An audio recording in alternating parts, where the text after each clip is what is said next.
Welcome to Smart Remarks, where round one goes to the challenger.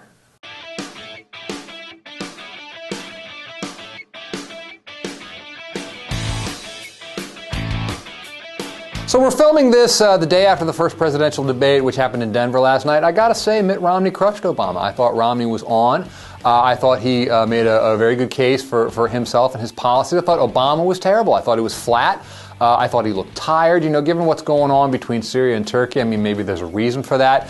Maybe I've seen it speculated he was just sort of trying to play defense and just sort of wanted to, not, respond for whatever reason to Romney's attacks. But I thought Romney's attacks were fairly effective. And I thought, if I didn't know anything about this campaign or I didn't know anything about Romney, I would have come away from last night's debate thinking, well, he seems like a pretty viable candidate. Maybe I'll vote for him. But see, the thing is, I do know a little bit about this campaign. I do know a little bit about Mitt Romney. And as such, I was sort of astounded, number one, by some of the things that came out of his mouth. But number two, the fact that Obama didn't go after some of those things. I want to get briefly into two of them here today. The biggest whopper told by Romney last night, repeatedly, and you will hear this undoubtedly going forward, is that his tax plan does not lower taxes on the wealthiest Americans. Come on, Obama, it's not like I'm going to do that.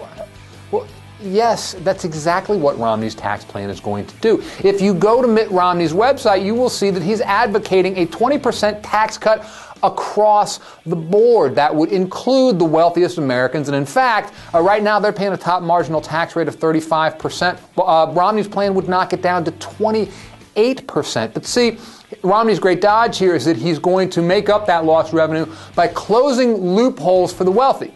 But of course, he and Paul Ryan have both declined to specify which loopholes they're going to close. Obama could have and should have hammered him on this last night. Didn't really.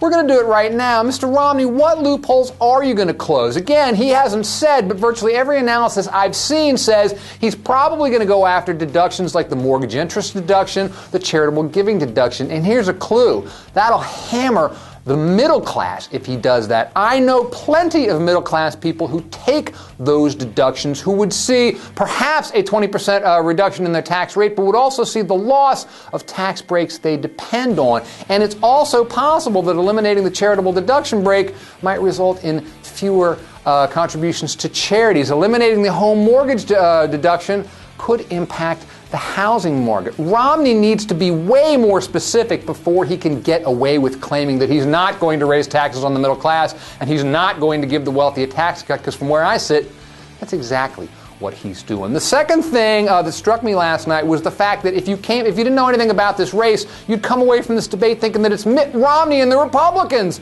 who are going to defend entitlements. But see, here's where you have to pay very close attention to the language used. If you listen to Romney or Ryan talk about Social Security and Medicare, they will say that they are not going to cut benefits for current retirees. You will hear this word current recipients, current retirees frequently, and that's because they will cut benefits for subsequent retirees. I'm 45 years old, and whatever arbitrary point Romney and Ryan would pick, basically what they're saying is the people who are retired or near retirement now need not worry.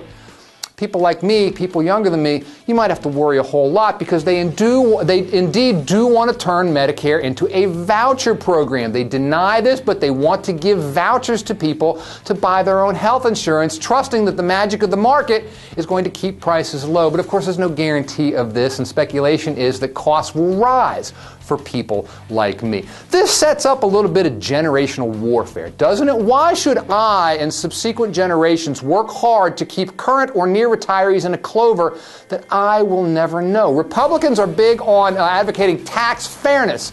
How is that fair? If indeed entitlements are an issue, shouldn't all Americans have to sacrifice? Shouldn't current retirees have to have some skin in the game, to use a term that is so favored by Republicans? You'll hear more of this in the debates to come. There's two more. I thought Romney did a fantastic sales job last night, but as is occasionally the case, maybe what he's selling is not actually what you're buying. If you think if you voted for Obama in the past and you think you got a bit of a clunker, Mitt Romney might not even make it off the lot.